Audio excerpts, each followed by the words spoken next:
No. There we go. Got it. All right, we got it. One and all. Tonight, to indeed be a god, we discuss 1989's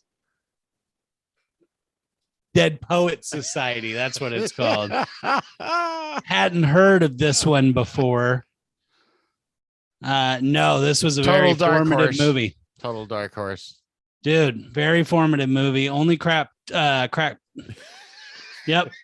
Top 5. Was kind of a slow burn. Budget of 16.4 million. Worldwide, 235 million. Yeah. Nice. Yeah. 96 domestic. That's appropriate. Russ, you've never seen this movie before, ever in your life. Go ahead and rate it and grade it for your first time viewing. At how old now? 44? 35. 35. Don't you put me in your camp. Whatever, young buck. I really want to give it a higher score, but I'm going to go C+. Fuck it, I'm done with this fucking show. Yeah, I swear to God. Just fucking trash can out of nowhere. The camera. What is wrong with you? All right. Come on, Joe. What's wrong with this movie? I don't know if the fact that I watched it so late in life, maybe I do, and it did, and you're wrong. The nostalgia. I just want to maybe. preface all of Russ's review with the fact that he doesn't read books. We'll just start there. Wow. I guess. Come on, guy. The entertaining. Keep it up here. The entertainment value of it was very low. I felt Robin Williams was pretty great in it. And I actually felt like the acting as a whole was pretty good. But what they were doing, zero interest. And I found the way that the teenage boys behaved with each other was nothing I could relate to even when I was that age. It seemed so... Yeah. Sometimes when you talk, I just want to launch one of these into your suck hole. Joe, what do you got? Give me a rating. I mean, for me, it's a A+. Sticking with my previous statement about going F to A+. I mean, but this one wasn't even a stretch. You know, this one absolutely A+. Robin Williams was brilliant. Some of the literary references that they have in here are fantastic. They're not necessarily deep cuts, not a lot of deep cuts, but some fresh takes for the time. It hasn't aged well in the world of literary reference in my mind. But very well done. The world's changed a lot from preparatory schools and public schools, and we've got more complex things on the plate as a society. This kind of shit still happens. This is actually this movie is cited in different studies that look at the kind of the birth of the frat in the college system. The actions depicted in here by the young men really show kind of the buildup over the course of the next few generations. I would argue even that the actions of the people running the school dictated that, not necessarily the young men. These are all highly impressionable young men on the cusp of life, and the way that this school was run was endemic of how it happened in the time. And absolutely. And I mean, that's not a big point that they make in the movie, but that's something, having multiple watchings of it, that you can really pinpoint. Like, this takes place in 1959. I actually, through research, pinpointed it's either October, November, or December of 59 is when you're actually watching this. I don't think they ever have a Christmas. Am I right? There is no Christmas. There's no Halloween, and there's no Thanksgiving. No, they were leading up to finals. So my impression was that the up to exams was Christmas break. Good notion. So we can pretty much pinpoint that. Yeah, it's at the tail end in 1959. Shit's about to change. The culture is about to launch into the 60s, which are super formative, a big time of change for our nation, where all these people who were the stewards of winning World War II are now older, and their children have tried to raise kids, and those kids are starting to say, fuck you, man, I know what I'm doing, just like kids do. This movie's also an A+ for me. We'll get into it. It's just, I mean, the difference from watching this movie when it came out at 11 years old to 22 to 33 to 44, which I'm not 44 yet, but I'm saying every time I watch this movie, it's something different. Like when I was younger, I really connected with the story of the boys. Now I watch it and I'm like, I just want the teacher. I just want the lessons he's laying down, and I want these kids to pay attention. But instead, they pay attention to kids bullshit like Chris and fucking. I find that to be the most tiresome of the side notes. Who doesn't want to go hang out in a fucking cave instead of friggin' in class? I mean, well, I mean, just the whole seize the day, the entire plea with them to make your life extraordinary. A couple of them try. A couple of them maybe even got there. We'll have a game at the end where we discuss who got the furthest in life. But until then, just kidding. Is this the best marketing campaign for visiting Delaware in the winter, Russ? No. Really? I think it's beautiful. Yeah, okay. I mean, I can go to Delaware and learn Latin. Sign me up. For real. I want to go read. I know, dude. I want this experience. Do you really? Like everything? Shack up with my homie?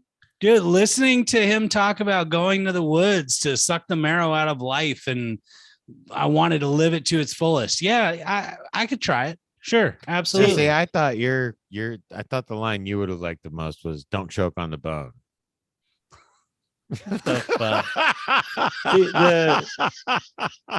I think the like overall message that the movie was doing and the broader plot were great.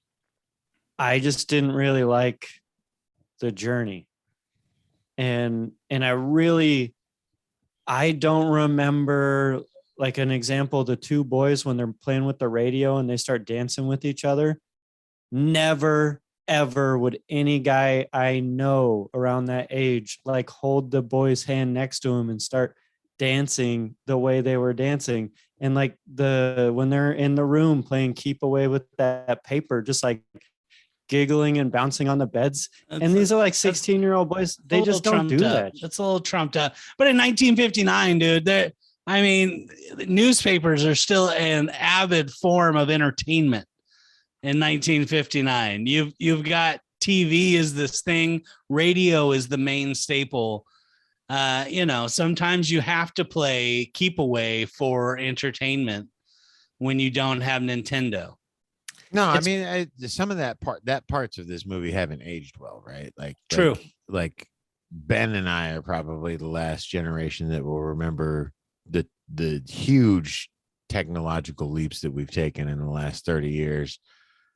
But at the time that this movie was set in, radio was a big deal. And obviously a preparatory school, super strict. You don't get radio. I mean, you don't get to leave the campus compared to public school. Like, you got to keep in mind the setting of the movie, right? Like, this wasn't public school. This was preparatory school. Like, right. This was private charter school. On top of that, religious charter school. And I hear that, and I said that to myself, like, I'm trying to come up with reasons how I could see maybe if I went to a private, like, or just if I was 40 years, I just can't get there. It seems too silly and stuff at parts, like more so than the kids on Harry Potter, even that, like, those kids sitting around a room telling each other stories. I could get there quicker than I could see myself bouncing on those beds playing keep away with the paper. What was in there that you did take away in a positive notion? The overall story. The Russ really liked it when they got the girls to come to a cave in the middle of the night. That was I could see, like, I wouldn't have been that guy who would make that shit happen, but I knew people who would. And so that part, like, actually was a development that I could relate to, and I could see it bridged the gap to believability for me a little bit more, and like made it not weird to watch this movie. And this is a long movie. For it to be that long and to have so many parts that I'm just questioning. I don't think it is. I feel like it's It's just a 2 hours. long movie. Yeah, that used to be the staple. Used to be. All right. Trying to find middle ground in this movie. It shouldn't be hard. I mean, Well, it's a great movie. It's a great movie, but is it eclipsed by the achievement of Rushmore? Just making that extra edge. Fucking done. My phone's Shut actually up. going in the garbage Shut this up. time. Oh, come on, dude. Movies like this. So that's another reason I didn't rate this movie as high as maybe you guys did. Like A+ is really fucking high. And I'd say one of the best parts about this movie was Robin Williams. This movie should be Movies. required viewing in schools. Movies that I would not kinda- disagree. movies that remind me of this movie, Good Will Hunting. Sure. Uh, Happens 10 years later, Well, 9 years later. but it's Robin Williams playing another very serious role, and Yep. I like him better in that movie. Why? I think just the total setting. It's a more established mentor role. Like the script and the writing and everything leads up to a more established mentor role versus this movie. The kids make him that. Like Keating didn't reach out to these Kind of boys nondescript, right? to lead them. Like they picked up on the breadcrumbs and his teaching style and his encouragement of their own free thought. And he got crucified on I All think he thanks to just- Cameron. All thanks to fucking Cameron, who decided to just break it. He had I mean, fucking redheads. weakest right. link, dude. The weakest fucking link. Let's right, talk about and- Robin Williams. Let's have that discussion. Robin Williams starting out acting career between movies and TV. Like I'm gonna leave TV out of it for the most part, but Mork and Mindy. Mork and Mindy, yeah. Ever heard of it? Yeah. 2015. I looked it up. I went in to get a look at his history and to see his last acting credit listed in 2015 really was a bittersweet sour note, I must say. That's that show, right? Wasn't it the show he was doing about the family? That was actually a couple years before. What was I wanna his say last acting credit? Was it Jumanji? No, I don't remember. But I'll tell you what his first one was, Popeye, 1980. Remember Nice. Popeye? Yeah, God, hell dude. yeah. Can't imagine watching that movie now, but I watched that movie a lot when it came out. World According to Garp, Survivors, Moscow on the Hudson, Best of Times in 86. Do you remember Best of Times I do with not. Terry Garr and Kurt Russell?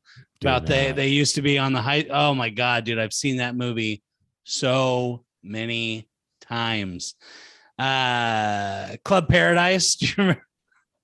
Yeah. Dude, I'm telling you, that's one of those movies that was like on HBO when we had it when I was a kid. So I've seen it 20 times. Not that great, but definitely not bad. Hey, but back then when a movie came on and it was HBO, you watched it. That's right. That's right. Good Morning Vietnam in 1987. Really, like, I feel like was a phenomenon. That movie to me was this whole breaking of like we can talk about Vietnam again in a different way. And Robin Williams as Adrian Cronauer really just destroys it. Oh yeah, no, that was a cultural touchstone. Right. Yes. And then he was in the Bobby McFerrin "Don't Worry, Be Happy" video in '88. Yeah. Right. Yeah. Come on, you remember that video, dude. I mean, but And then he's just phenomenal career. Ferngully, Doubtfire. Come on, Aladdin. Aladdin is the genie. Huh? Flubber, Jumanji, all the lovable Flubber, things. yeah. He's in. 1 hour photo. Come on. Death to Smoochie. I really loved Death to Smoochie. I was working at Blockbuster when it came out, but damn, that movie was funny, dude. That was early Edward Norton, Danny DeVito. So good. Hook. The Fisher King. All right. So here's Still where one we of my will favorite. diverge. Still one of my favorite. Still one of my Oh, least favorite. We've talked about this before, and Ben is a monster. We have. Not a fan of Hook. Yeah. Hook was Come on. not. See, No. I would give Hook probably a higher rating than this movie. Right. Dude, I'm you just would so done with because you right you now. are. I'm just done. Like I can't yeah, even. you're I just can't you're even literally right now. making me angry. You've made me upset. I guess. I would want to It's watch. okay. It's okay. You don't. I guess I just wouldn't want to watch this movie again because even though I think it's probably a better movie, like the story and the message that people should get out of this movie is important. And I think that everyone should watch this movie one time, but I don't know. I could watch Hook a lot of times and just be happy. I'll admit though, the primary thrust of this movie is being able to absolutely put yourself in that environment of preparatory school, all of the pressure, and in modern days, like it's lost a little bit of its heat with. It's one of my first notes about. Imagine this movie in modern day. Debt and all the other fun stuff and all of the pressures that go into, like, I'm not pressuring my kids to go to college. Like, fuck college. College is dead in Absolutely my necessary. mind. Oh, sorry, I thought you were going a different direction. You know, being a part of productive society and all that other fun stuff, like friggin' fuck all that. Like, but the pressure that these kids were under back then in '59, like coming out of World War II. Neil's dad straight up tells him, "We're counting on you. Like, you've got to go be a doctor so that I can actually retire one day. Otherwise, I'm just going to work until I'm dead."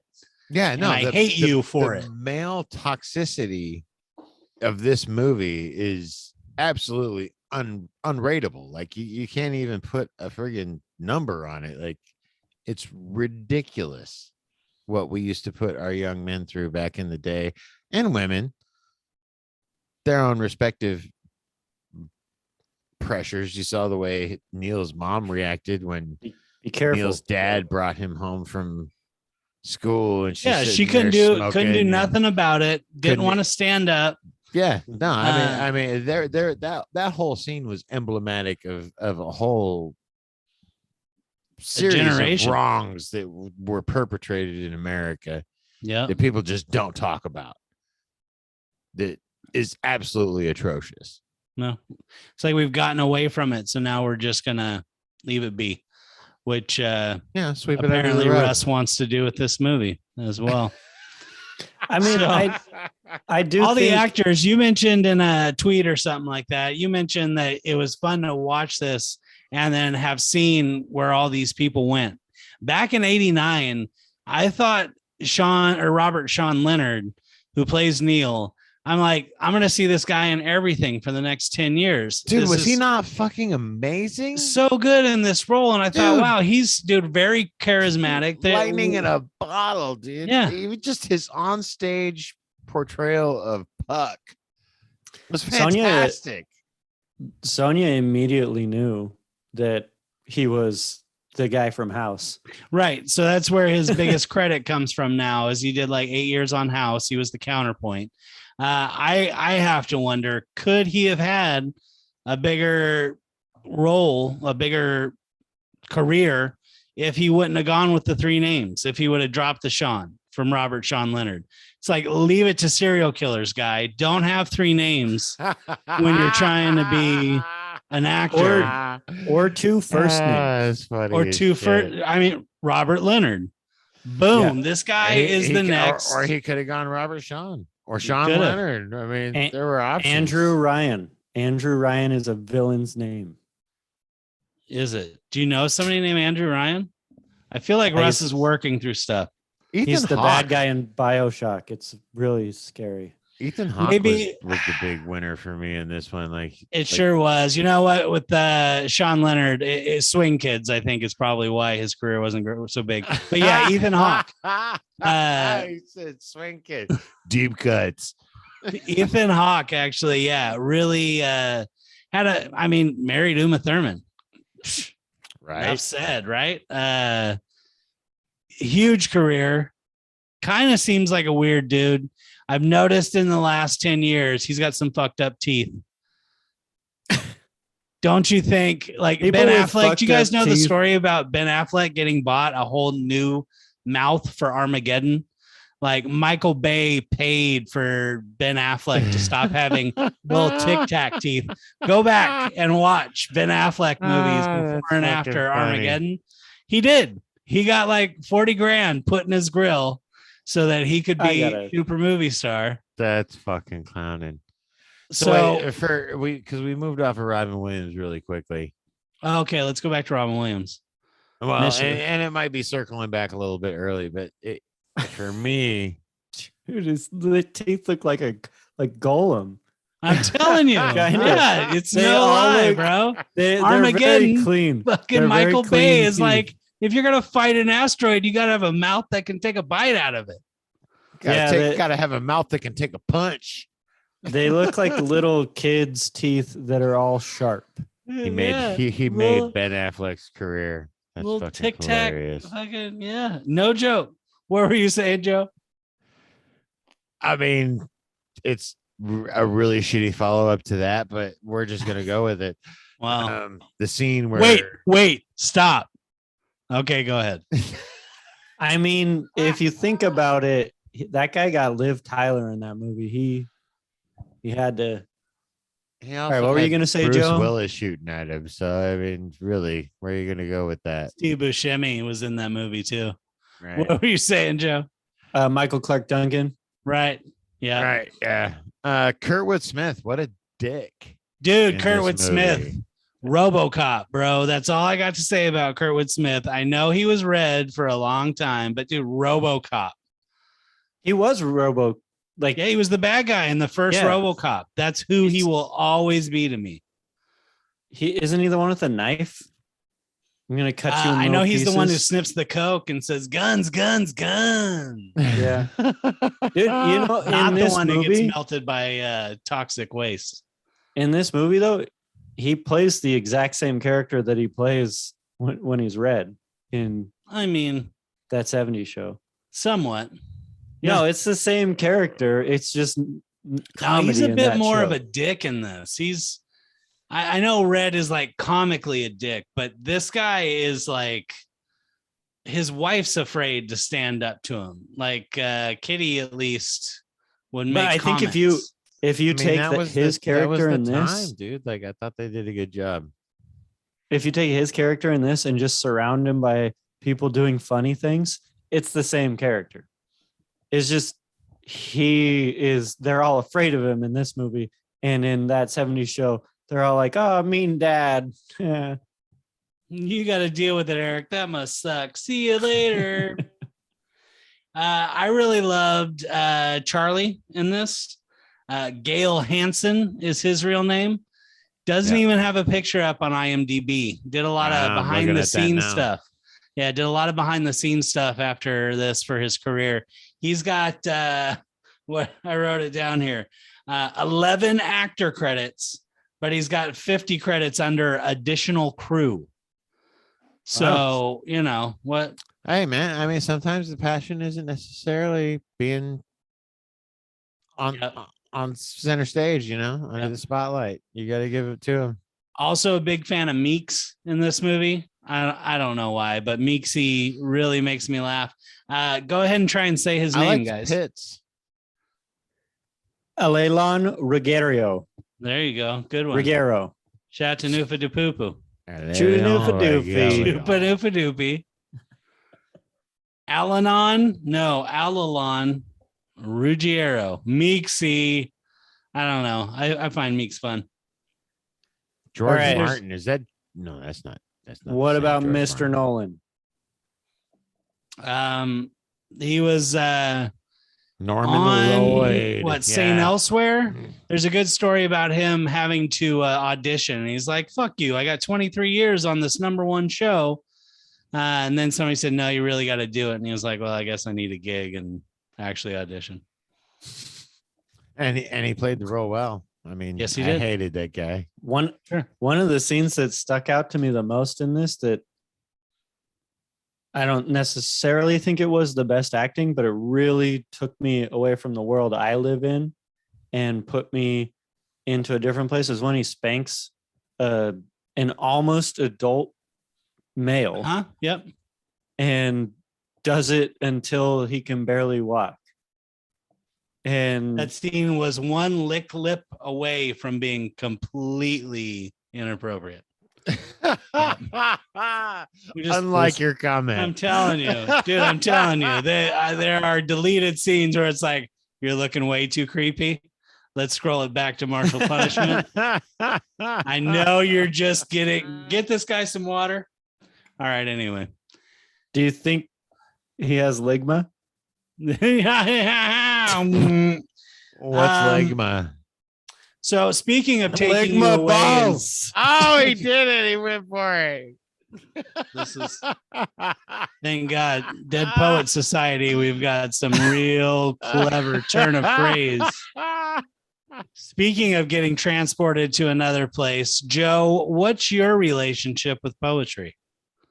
Not substantial. I've got a couple. My mom was big into poetry. I can't think of any of them off the top of my head. The biggest one is honestly Edgar Allan Poe. I was it you I did a skit with? Did you and I do that skit in Yeah, but that was elementary school? Shakespeare.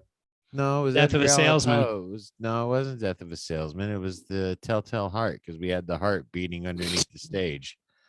Ben, why are that you was it. smiling? No, he had the. No. Ben's fucking lying. He's making shit up. No, Merchant of Venice.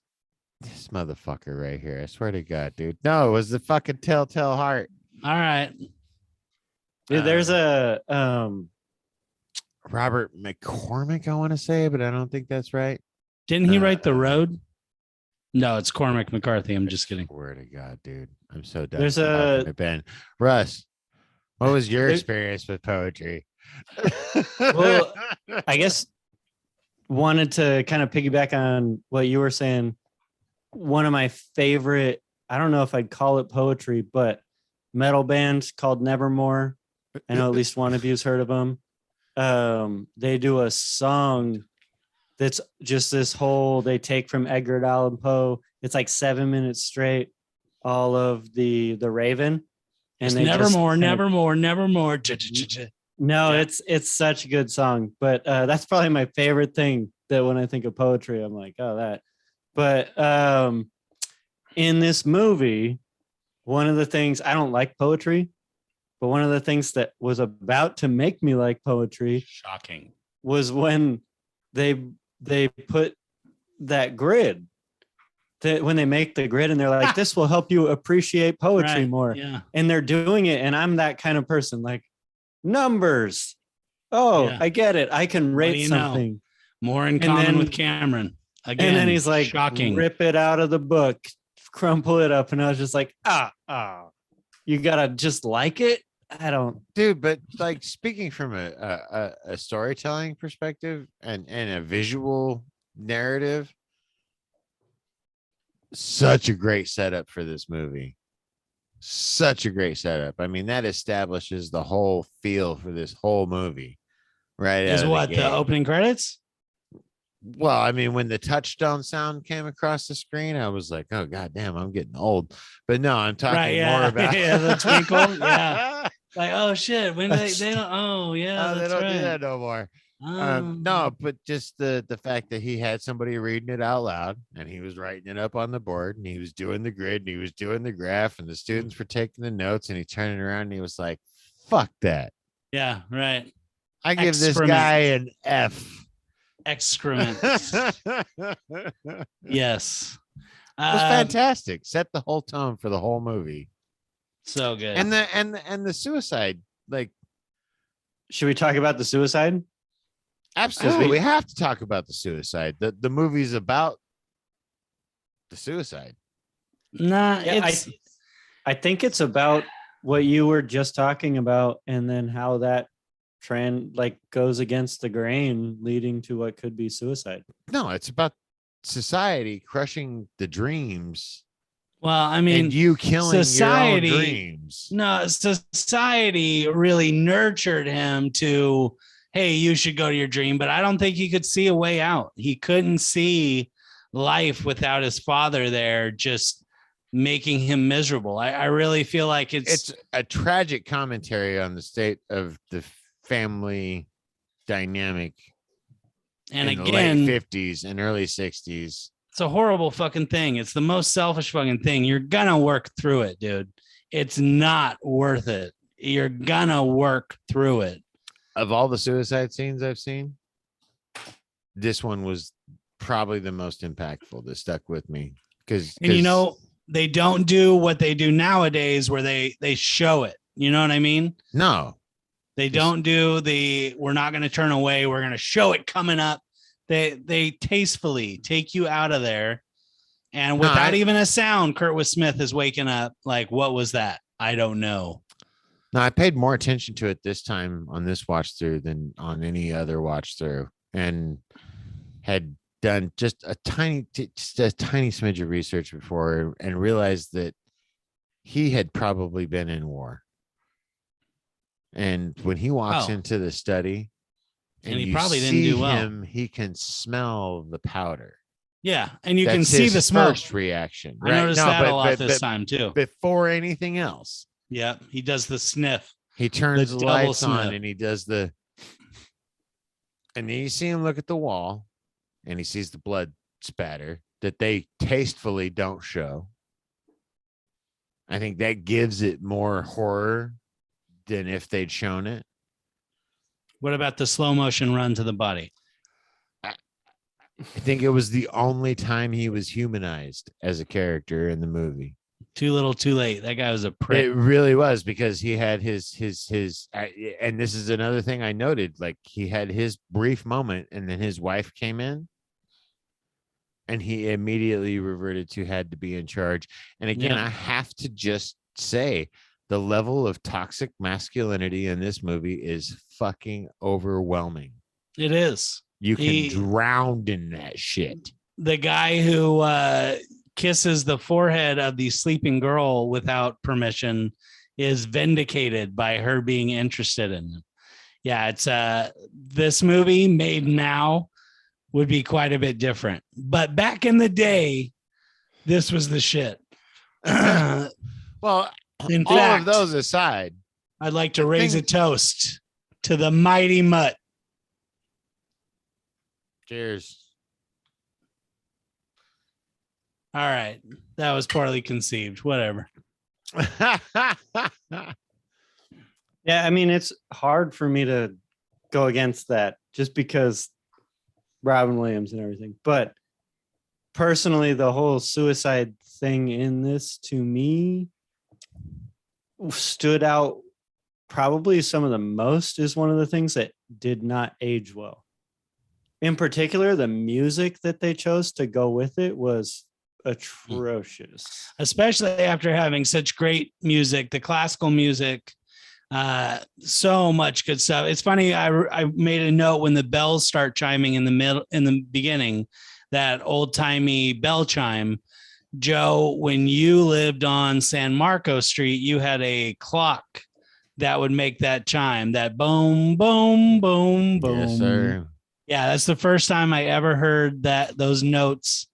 And I immediately was like, I remember looking up at that clock on the wall. That's funny as shit. Strong memory. The music in this really evokes like you've heard these wonderful classical composers before, mixed with a decent overall score, but really love the classical music.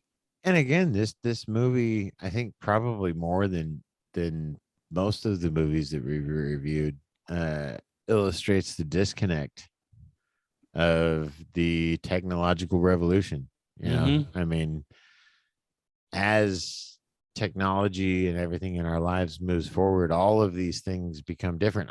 I'm in the middle of raising a prepubescent teen and getting ahead of these challenges as a parent. I can't even imagine being a kid growing up in today's day and age. Like the influences and the information and everything that's out there has just got to flood the psyche. I was blessed to come up in the time that I did while I wrestled with my own adaptations of technology and everything. I still had plenty of time to myself. Plenty of time with my friends. The time that these boys had in their cave. I mean, what would happen to a kid if he walked up to a couple of girls at a party and said, "Hey, come hang out with me and my buddies at a cave down by the river"? Well, see, probably they'd be like, "You have booze? Okay." I mean, in reality, dude, that shit is still going on. Life still not does like that. it used to. Not like it used to. I mean, no, you watch this, and the drugs in this movie are alcohol and cigarettes. Like that would not be what's getting passed around in the cave now, right? But I can't tell you how many times I had little campfires down by the river on a Friday night out on Bethel Island, drinking beer and hanging out with the homies, and pass out in the back of our truck and wake up in the morning and go home. And my kids won't know what that's like because that stuff doesn't exist in the same context that it did back then. You got to take them down on the river and get them drunk and stay the night there. I mean, it's me, so that's how it's going to happen. But I'm just saying, like, from a societal context, things are different. Russ, I can see how this movie drunk by the river hasn't aged well. Yeah, I hear you. It's not as applicable. I said, are you going to go get your dogs drunk by the river? Those are my kids. Oh, wait, here's some beer for you and your dog bowl. Right, yeah. He already does that. They just go on the back porch. We can just go outside. I think we've learned that this movie definitely has different meanings for different generations. The cars are really fun to watch. I'll tell you that, no matter who you are. All of cars, even the way they dress. There wasn't enough cars in this movie. Agreed. He actually had them room together, shot it in chronological order, really tried to make it feel like the emotion was real. And that's lost in filmmaking nowadays, because I feel like especially with actors of this age, that probably really added to the genuine feel of this movie. I mean, these boys, I mean, that's having never been a collegiate student and having never been a student that went to a 4-year college where I was in the dorms and all the other fun stuff. So I never had school of hard knocks, lot of these experiences, but I can only imagine the level of pressure and what's the word I'm looking for? Cooker. No, it starts with a C, but that's not the word I'm looking for. Confidence that these boys all shared with each other. There was another C letter word Ben wanted to say, but I won't go there. No, I love this movie. cannot say enough about it. Personally, particularly, really love Robin Williams in this movie. Agreed. He was Go ahead. he was drawn to this role because he thought, I've always wanted a teacher like that in my life. And it would be really awesome to be that teacher in a role and really take it seriously. That was his final decision. Yeah. You will never see this, but if we become famous one day and this is out there, Mr. Atkinson, thank you for being that teacher. Nice. Hey. Joe, did you have one? Nice. I did, and unfortunately, I can't name him by name, but at not anymore in my memory shot. But at Sullivan Middle School, I had a history teacher who made history actually interesting. He brought bullets from Civil War battlefields into the class, and that was what he did on his summer breaks. I had another history teacher in college who taught me to the 4-year kind. Yeah, well, no, the No. 2-year kind, the Solano Community College kind. Right. I I remember had a creative writing teacher at Solano I really liked. Yeah, he walked in and the first night he was like, "I'm gonna tell you something about history." He said, "If you ever want to learn what actually happened in the past, find out who made the money, and then follow the money." You've And been that saying was- that for a long time. That was impressive. It stuck with me to You this said day. that when we did Wyatt Earp. You Yeah. We talked haven't about done Wyatt Earp. Tombstone. Tombstone. Oh, Tombstone. Nice. That's right. We did do that movie, and it actually came out. Click the link above. I would say Miss Zaragoza back in grade school definitely was one of the first times it was like, oh, a teacher can be really cool. Mr. Hoffman. Yeah, in 4th grade. Yeah, I Mr. had Miss Hoffman. Mignot in 4th grade. Not the same. Miss Garrettson. Honestly, Yeah. for me, like first real like hardcore impactful teacher was Miss Garrettson. She was amazing. Yeah. And then most of my high school teachers that actually made a difference, almost all of them were at Semieto, the continuation school. I found most of the teachers at the main high school to be drab and not enjoying their jobs and really not Just engaging. Pedantic. Yeah, Semieto, drabs. they really gave a shit. And then I really love that one of my teachers, my German teacher from Armio, was actually, when we took that sex class in college, that was the teacher. Yeah, so it was really interesting to see him up there. That was a fun fucking class, dude. That was. Yeah, That it was a was. fun What do class. they teach you in college in a sex class? The whole wide breadth of what sexuality is. Oh, dude, we had Dude, kink we start- specialists that came in. You start that class with 30 people. By the end, I think there were 8. Yeah. People If. cannot be in a room and talk about sex. Really fun. class. That was a great class. Though. That means that you lasted until the end. Sure did. Sure Loser. did. That's what his fiance tells us too. Hey-o. Yeah. Quit. All right, let's stop before she comes out to dispute it. Anyway, this movie's great. This movie's wonderful. Please watch it. Don't listen to Russ. All right, I want to close. I did With- say everyone should watch it once. Everybody should watch it once. I just want to close with commentary on my own thoughts as far as watching Robin Williams when he has that moment in the classroom after Neil has killed himself, and he opens Neil's desk and he pulls the book out that he, as a in character, as a younger student, wrote, and knowing how things ended with Robin Williams, that I went to the woods because I wished to live deliberately, to front only the essential facts of life and see if I could not learn what it had to teach, and not, when I came to die, discover that I had not lived.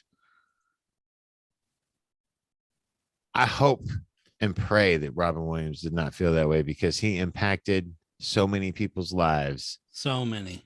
Look in into it more than you even know. Many positive ways that it's absolutely completely immeasurable. Like, that man was a treasure, Mm-hmm. and the world is less without him. Yeah. You make me want to cry. Like, Yep. No, it's true. They talk about what's impacted you the most from, celebrity deaths in the past 10 years. Robin Williams. I mean, Bob Saget just passed, and that's very sad. It doesn't punch me in the gut the way when I heard Robin Williams died. I couldn't believe it. I couldn't believe it when Yeah. when it happened with Robin Williams. I think Robin Williams is probably my number one. Anthony Bourdain is right there with him, though. I mean, Patch do like Adams, this. Dead Poets Society. I mean, I Patch just Adams. feel like Patch I Adams learned was huge. I learned from both those individuals. Like, they helped me be better people, a better person. I hope people can take that and help each other be better people. That's all we really need anymore in the current political, global, everything going on in the world right now at so many levels. Be a better person and help other people be better. Call your friend or family member that you have not spoken to in a while. That's right. Amen.